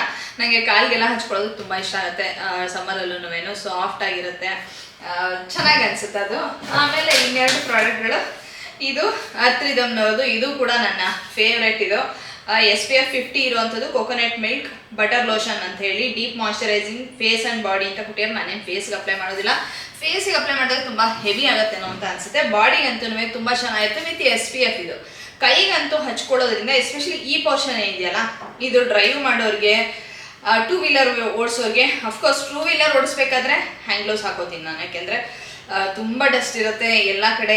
ಮೆಟ್ರೋ, ಫ್ಲೈಓವರು, ಅದು ಇದು ಏನೋ ಒಂದು ಕನ್ಸ್ಟ್ರಕ್ಷನ್ ನಡೀತಾನೆ ಇರುತ್ತಲ್ಲ. ಸೊ ಆ ಸಿಮೆಂಟ್ ಧೂಳು ತುಂಬಾ ನನಗೆ ಡ್ರೈ ಮಾಡುತ್ತೆ. ಆಮೇಲೆ ಅದರಿಂದ ಒಂಥರ ಇಚಿಂಗ್ ಶುರುವಾಗೋಗುತ್ತೆ. ಆಮೇಲೆ ಹ್ಯಾಂಡ್ ಗ್ಲೌಸ್ ಹಾಕೊಳ್ಳೋದ್ರಿಂದ ಸನ್ ಪ್ರೊಟೆಕ್ಷನ್ ಕೂಡ. ಸೊ ಟೂ ವೀಲರ್ಗಿಂತ ನನಗೆ ಡ್ರೈವ್ ಮಾಡಬೇಕಾದ್ರೆ ಏನು ಮಾಡೋದಕ್ಕಾಗಲ್ಲ, ಕಾರ್ ಡ್ರೈವ್ ಮಾಡಬೇಕಾದ್ರೆ ಆವಾಗ ಕಾನ್ಸ್ಟೆಂಟಾಗಿ ಬಿಸಿಲು ಬೀಳ್ತಾನೆ ಇರುತ್ತೆ ಈ ಕೈಗೆ, ಆವಾಗ ಸ್ವಲ್ಪ ಟ್ಯಾನ್ ಆಗುತ್ತೆ. ಇದು ಅದನ್ನ ಎಷ್ಟೋ ಮಟ್ಟಿಗೆ ಅವಾಯ್ಡ್ ಮಾಡಿದೆ. ಟ್ಯಾನ್ ಆದಾಗ ಏನಾಗುತ್ತೆ ಅಂದರೆ ಬರೀ ಒಂದು ಶೇಡು ಡಾರ್ಕ್ ಆಗೋದಿಲ್ಲ, ಒಂದು ರೀತಿ ನನಗೆ ಚಿಕ್ಕ ಸ್ಪಾಟ್ಸ್ ಥರ ಆಗುತ್ತೆ ಕೈ ಮೇಲೆ, ಟ್ಯಾನ್ ಆಗಿ. ಸೊ ಅದನ್ನು ಎಷ್ಟೋ ಮಟ್ಟಿಗೆ ಇದು ನಂಗೆ ಅವಾಯ್ಡ್ ಮಾಡಿದೆ. ಈಗಲೂ ಇಲ್ಲ ಅಂತಿಲ್ಲ, ಬಟ್ ಅಷ್ಟು ಜಾಸ್ತಿ ಇಲ್ಲ ಅಂತ ಹೇಳ್ಬೋದು. ಇದು ಅದನ್ನು ಕಡಿಮೆ ಮಾಡ್ತು ನನಗೆ. ಕಂಟಿನ್ಯೂಸ್ ಆಗಿ ಅಂದರೆ ನೀವು ಬಿಸಿಲಿಗೆ ಹೋಗ್ತೀರಾ ಅಂದರೆ ಒಂದು 2 ಸತಿನಾರು ಹಚ್ಕೋಬೇಕು, 1 ಸತಿ ಹಚ್ಕೊಂಡ್ಬಿಟ್ರೆ ಖಂಡಿತ ವರ್ಕ್ ಆಗೋದಿಲ್ಲ. ಬಟ್ ಥಿಕ್ಕಾಗಿ ಮಾಯ್ಶ್ಚರೈಸಿಂಗ್ ಆಗಿದೆ. ಇದು ಕೂಡ ಅಂದರೆ ರೀಸನಬಲ್ ರೇಟ್ ಏನಲ್ಲ, ಸ್ವಲ್ಪ ದುಬಾರಿ ಬೆಲೆದೇನೆ. 200 ml ಇದು ಸಮ್ 300+ ರೂಪೀಸು ಏನೋ ಬರುತ್ತೆ. ಇಲ್ಲಿ MRP ಎಷ್ಟಿದೆ ನನಗೆ ಕಾಣ್ತಿಲ್ಲ, ಕನ್ನಡಕ ಇಲ್ಲ ಇಲ್ಲಿ. ಸೊ ಸಮ್ 300 ರೂಪೀಸ್ ಏನೋ ಕೊಟ್ಟಿದ್ದು ನೆನಪು ಅಂತ ಅನ್ಕೋತೀನಿ. ಸುಮಾರು ದಿವಸ ಬರುತ್ತೆ, ಏನು ತೊಂದರೆ ಇಲ್ಲ. ಇದನ್ನು ಇನ್ನೊಂದು ನನ್ನ ಫೇವ್ರೇಟ್ ಸನ್ಸ್ಕ್ರೀನ್ ನೀವು ಯೂಸ್ ಮಾಡ್ತಿಲ್ಲ ಅಂದರೆ ಪ್ಲೀಸ್ ಸನ್ಸ್ಕ್ರೀನ್ ಯೂಸ್ ಮಾಡಿ. ನೀವು ಮನೇಲಿದ್ದರೂ ಸನ್ಸ್ಕ್ರೀನ್ ಯೂಸ್ ಮಾಡಿ, ಯಾಕೆಂದರೆ ಒಲೆ ಮುಂದೆ ನಿಂತಾಗ್ಲೇ ಮ್ಯಾಕ್ಸಿಮಮ್ ಶಾಖಕ್ಕೆ ನಾವು ಎಕ್ಸ್ಪೋಸ್ ಮಾಡ್ಕೊಂಡಿರ್ತೀವಿ. ಆವಾಗ ಟ್ಯಾನ್ ಆಗೋಷ್ಟು. ಅಕಸ್ಮಾತ್ ನೀವೇನಾರು ಸಿರಮ್ ಎಲ್ಲ ಯೂಸ್ ಮಾಡಿದ್ದೀರಾ ಅಥವಾ ಏನೋ ಬೇಡ, ಸುಮ್ಮನೆ ಮಾಯ್ಶ್ಚರೈಸರೇ ಹಚ್ಕೊಂಡು ಒಲೆ ಮುಂದೆ ನಿಂತಿದ್ರು ಕೆಲವು ಸತಿ ಪಿಗ್ಮೆಂಟೇಷನ್ ಜಾಸ್ತಿ ಆಗುತ್ತೆ. ಆಮೇಲೆ ಅಲ್ಲಿ ಇಲ್ಲಿ ಒಂದು ಕಲೆಗಳಿದ್ದು ಕೂಡ ಹೋಗೋದಿಲ್ಲ ಬೇಗ. ಸನ್ಸ್ಕ್ರೀನ್ ಯೂಸ್ ಮಾಡೋದ್ರಿಂದ ತುಂಬ ಅದೆಲ್ಲದು ಕೂಡ ಸಾಕಷ್ಟು ಡಿಫ್ರೆನ್ಸ್ ನೀವೇ ನೋಡ್ತೀರಾ. ಇದು ಡರ್ಮಾಕೋನವ್ರದ್ದು 1% ಹೈಲೋರಾನಿಕ್ ಲಾಂಗ್ ಲಾಸ್ಟಿಂಗ್ ಸನ್ಸ್ಕ್ರೀನ್, SPF 50 ಬರುತ್ತಲ್ಲ, ಇದು 6 hours ಪ್ರೊಟೆಕ್ಷನ್ ಅಂತ ಬರುತ್ತೆ ಇದು. ಸೊ ಇದರಲ್ಲೇ ಹೈಲೋರಾನಿಕ್ ಆ್ಯಸಿಡ್ ಇದು ಕೂಡ ನಾನು ಹಿಂದೆ ಯೂಸ್ ಮಾಡಿದಾಗ ನಾನು ನಿಮಗೆ ತೋರಿಸಿನಿ. ಇದು ಸ್ವಲ್ಪ ದುಬಾರಿ, 6 hour ಪ್ರೊಟೆಕ್ಷನ್ದು. ಇನ್ನೊಂದು ಹೈಲೋರಾನಿಕ್ ಆ್ಯಸಿಡ್ದು ಸ್ವಲ್ಪ ಇದಕ್ಕಿಂತ ಕಡಿಮೆ ಬೆಲೆ, ಅದು ಕೂಡ ಅಷ್ಟೇ ಚೆನ್ನಾಗಿದೆ. ಬಟ್ ಏನಂದರೆ ನೀವು ಅದನ್ನು ರೀಅಪ್ಲೈ ಮಾಡಬೇಕಾಗತ್ತೆ. ಇದಾದರೆ ಹಾಗೇನಿಲ್ಲ, ಅಂದರೆ 6 hours ನಿಜವಾಗ್ಲೂ ಸನ್ ಪ್ರೊಟೆಕ್ಷನ್ ಸಿಗುತ್ತೆ. ನಾನು ಸುಮಾರು 3ನೇ ಸತಿ ತೊಗೊಳ್ತಾ ಇರೋದು. ಇದು ಸ್ವಲ್ಪ ದುಬಾರಿ, 550 ರೂಪೀಸು ಏನೋ ಆಗುತ್ತೆ ಅನಿಸುತ್ತೆ. 649 ಏನೋ ಇದೆ. ಅಮೆಝಾನಲ್ಲಿ ನಿಮಗಿದು 550 ರೂಪೀಸ್ಗೋ ಅಷ್ಟೇನಕ್ಕೋ ಸಿಗುತ್ತೆ. ಎಷ್ಟು ml ಅಂತಂದರೆ ಗ್ರಾಮ್ಸ್ ಕನಕ ತರಬೇಕಾಗಿತ್ತು, ಕಾಣ್ತಿತ್ತು. ಸೊ 50 grams ಅಷ್ಟು ಸ್ವಲ್ಪ ದುಬಾರಿ ಇದೇನೆ. ಆದರೆ ಇದು ಸಿಕ್ಕಾಪಟ್ಟೆ ಕ್ವಾಂಟಿಟಿ ಬೇಕಾಗೋದಿಲ್ಲ. ಈಗ ತೋರಿಸ್ತಾರಲ್ವ 2 fingers ಇಷ್ಟು ತೊಗೊಂಡು ಸನ್ಸ್ಕ್ರೀನ್ ಹಚ್ಕೊಳ್ಳಿ ಅಂತ, ಅಷ್ಟೊಂದು ಕ್ವಾಂಟಿಟಿ ಏನು ಬೇಕಾಗೋದಿಲ್ಲ. ಇದು ನಿಮ್ಮ ಮುಖಕ್ಕೆ ಒಂದು ಲೇಯರ್ ಬಂದು ಕವರ್ ಆಗೋಷ್ಟು ಚೆನ್ನಾಗಿ ಇದಾಗುತ್ತೆ. ಇದು ನನ್ನ ಇತ್ತೀಚಿನ ಫೇವ್ರೇಟ್. ಇದು ಒಂದು. ಆಮೇಲೆ ಇನ್ನೊಂದು ಎಪಿಸಾಫ್ಟ್ ಅನಿಸುತ್ತೆ, ನಿಮಗೆ ಎಲ್ಲ ಮೆಡಿಕಲ್ ಶಾಪ್ಗಳಲ್ಲಿ ಸಿಗುತ್ತೆ. ಮಾಯ್ಶ್ಚರೈಸರ್ ಪ್ಲಸ್ ಸನ್ಸ್ಕ್ರೀನ್ ಅನಿಸುತ್ತೆ ಅದು ಕೂಡ ತುಂಬ ಚೆನ್ನಾಗಿದೆ. ಎಪಿಸಾಫ್ಟ್ ಅನಿಸುತ್ತೆ. ಅದು ಅಮೆಝಾನ್ನಲ್ಲೂ ಇದೆ, ಬಟ್ ನಿಮಗೆ ಮೆಡಿಕಲ್ ಶಾಪ್ಗಳಲ್ಲೂ ಹೊರಗಡೆ ಸಿಗುತ್ತೆ. ಅದನ್ನು ಸ್ವಲ್ಪ 500 ರೂಪಾಯಿ ಮೇಲಿಂದನೇ ಅಂತಲೇ ಅಂದ್ಕೊಳ್ತೀನಿ. ಆದರೆ ಇದೆಲ್ಲವುದು ಚೆನ್ನಾಗಿ ಅಂದರೆ ತುಂಬ ದಿವಸ ಬರುತ್ತೆ, ಸಾಕಷ್ಟು ಕ್ವಾಂಟಿಟಿಲಿ ಇರುತ್ತೆ, ಚೆನ್ನಾಗಿ ಬರುತ್ತೆ. ಸೊ ಇದಿಷ್ಟು ನಿಮಗೆ ತೋರಿಸ್ಬಿಟ್ಟು ಈ ವ್ಲಾಗ್ನ ಮುಗಿಸೋಣ ಅಂತ ಅಂದ್ಕೊಂಡೆ. ಸೊ ಈ ವ್ಲಾಗ್ ನಿಮ್ಗೆ ಇಷ್ಟ ಆಗಿದೆ ಅಂತ ಅಂದ್ಕೊಳ್ತೀನಿ. ಪಲ್ಯದ ಕತೆ ಏನಾಯಿತು ಅಂತ ನೀವು ನೋಡಿದ್ದೀರಾ. ಆಮೇಲೆ ನಾನು ಒಂದಿಷ್ಟು ಊಟದ ಬಗ್ಗೆ ಕೂಡ ಮಾತಾಡಿದೆ, ಅದರಲ್ಲಿ ಕೆಲವೊಂದು ರಿಪೀಟ್ ಆಗಿದೆ ಅಂತ ನನಗೆ ಅನಿಸುತ್ತೆ. ಬಟ್ ನಾನೊಂದು ಆ ಫ್ಲೋನಲ್ಲಿ ಮಾತಾಡ್ತಿದ್ದಾಗ ಹಾಗೆ ಅದು ಇರಲಿ, ಅದನ್ನು ಮತ್ತೆ ಎಡಿಟ್ ಮಾಡೋದು ಬೇಡ ಅಂತ ಅನ್ನಿಸ್ತು. ಸೊ ಹಾಗೆ ಅದನ್ನು ಇಟ್ಟಿದ್ದೀನಿ. ಅದರಲ್ಲಿ ಹೇಳಕ್ಕೆ ಹೋಗಿರೋ ವಿಷಯ ನಾನು ನಿಮ್ಗೇನು ಹೇಳಬೇಕು ಅಂದ್ಕೊಳ್ತೀನೋ ಅದನ್ನು ನಿಮಗೆ ಮುಟ್ಸೋಕ್ಕೆ ಸಾಧ್ಯ ಆಗಿದೆ ಅಂತ ಅಂದ್ಕೊಳ್ತೀನಿ. ಸೊ ಇಷ್ಟು ಹೇಳ್ತಾ ಈ ವ್ಲಾಗನ್ನು ಮುಗಿಸ್ತಾ ಇದ್ದೀನಿ. ಇದಾದಮೇಲೆ ಒಂದೆರಡು ವೀಡಿಯೋಗಳು, ವ್ಲಾಗ್ ಅಲ್ಲ, ಒಂದೆರಡು ಇನ್ಫಾರ್ಮೇಟಿವ್ ಆಗಿರೋದು ಹಾಗೆಯೇ ಯೂಸ್ಫುಲ್ ಆಗಿರೋದು ಅಂತ ನಾನು ಅಂದ್ಕೊಳ್ತೀನಿ. ಆ ವಿಡಿಯೋಗಳು ಬರ್ಬೋದು ಅನ್ನೋ ನಿರೀಕ್ಷೆಯಲ್ಲಿ ನೀವು ಇರಬೇಕು, ಅಥವಾ ಅದಕ್ಕೆ ಸ್ವಲ್ಪ ತಡ ಆದರೆ ಬ್ಲಾಗ್ ಅಂತೂ ಬರುತ್ತೆ. ಏನಂತಂದರೆ ಎಷ್ಟೊಂದು ಈ ವಿಷಯ ನಿಮ್ಮ ಜೊತೆ ಹಂಚ್ಕೋಬೇಕು, ಇಂಪಾರ್ಟೆಂಟು. ಕೆಲವೊಂದು ಕುಕ್ವೇರ್ಗಳು, ಬಾಣಲೆ ಇರ್ಬೋದು ಅಥವಾ ಪಾತ್ರೆಗಳಿರ್ಬೋದು, ಕೆಲವೊಂದು ನಾನು ನೋಡ್ತಾ ಇದ್ದೀನಿ ತೊಗೋಬೇಕು ಅಂತ ಹೇಳಿ. ಸ್ಯಾಂಡ್ವಿಚ್ ಬಾಟಮು, ಸ್ಟೀಲು, ಕಂಚು 108 ಇದೆ. ಆಮೇಲೆ ಈಗ ಏನೇನೋ ಹೊಸ ಥರದ್ದೆಲ್ಲ ಬಂದಿದೆ, ಅಂದರೆ ಇನ್ಸುಲೇಟೆಡ್ಡು, ಡಬಲ್ ಲೇಯರ್ಡು, ಆಮೇಲೆ ಎಣ್ಣೆ ಇಲ್ಲದೆ ಕುಕ್ ಮಾಡೋ ಸಾಧ್ಯ, ಈ ಥರದ್ದೆಲ್ಲ ಇದೆ. ಸೊ ಅದ್ರ ಬಗ್ಗೆ ಎಲ್ಲ ನಾನು ಕೂಡ ಸ್ವಲ್ಪ ನೋಡ್ತಾ ಇದ್ದೀನಿ. ಆ ಥರದ್ದು ಏನಾರು ತೊಗೊಳ್ಳೋಣ ಹೊಸದು ಅಂತ ನನಗೊಂದಿಷ್ಟು ಇದೆ, ಐಡಿಯಾ ತೊಗೋಬೇಕು ಅಂತ ಆಸೆ ಇದೆ. ಆ್ಯಂಡ್ ಉಪಯೋಗ ಕೂಡ ಬರುತ್ತೆ, ಯಾಕಂದರೆ ಕೆಲವೊಂದು ಪಾತ್ರೆಗಳಂತೂ ಒಂದು ಸುಮಾರು ವರ್ಷನೇ ಆಗೋಗಿದೆ. ಹಾಗಾಗಿ ಚೇಂಜ್ ಮಾಡಬೇಕು ಅಂತ ಚೇಂಜ್ ಮಾಡಬೇಕು ಅಂದರೆ ಇದನ್ನೇನು ಬಿಸಾಕಕ್ಕೆ ಹೋಗೋದಿಲ್ಲ, ಯಾಕಂದರೆ ಸಾಕಷ್ಟು ಒಳ್ಳೆ ಕ್ವಾಲಿಟಿಲೇ ಇರೋದು. ಕೆಲವೊಂದನ್ನು ಸೇರಿಸ್ಕೊಳ್ಳೋಣ, ಕೆಲವೊಂದು ತೀರಾ ಹಳೇದಾಗಿದೆ, ಏನಾರು ಹಾಳಾಗಿದೆ ಅಂದರೆ ಮಾತ್ರ ಆಚೆ ಹಾಕೋದಷ್ಟೇ. ಬಟ್ ಕೆಲವೊಂದು ತೊಗೊಳ್ಳೋಣ ಅಂತ ನಂಗೆ ಆಸಕ್ತಿ ಇದೆ. ಪಾತ್ರೆಗಳು ಹೊಸದು, ಎಸ್ಪೆಷಲಿ ಕಡಾಯಿ ಅಂದರೆ ಬಾಣಲೆ ಇರ್ಬೋದು, ಪಾತ್ರೆಗಳಿರ್ಬೋದು, ಪ್ಯಾನ್ ಇರ್ಬೋದು. ಸೊ ಇದ್ರ ಬಗ್ಗೆ ನಿಮಗೆ ಏನಾದ್ರು ಐಡಿಯಾಗಳಿದ್ರೆ ಖಂಡಿತ ಕಾಮೆಂಟ್ ಸೆಕ್ಷನ್ ಬರ್ತಿರ್ತಿ. ತುಂಬ ಹೊತ್ತು ಮಾತಾಡ್ಬಿಟ್ಟಿದ್ದೀನಿ. ಸಿಗೋಣ ಇನ್ನೊಂದು ಸುಂದರವಾದ ಬ್ಲಾಗ್ನಲ್ಲಿ. ಅಲ್ಲಿವರೆಗೂ ಧನ್ಯವಾದಗಳು.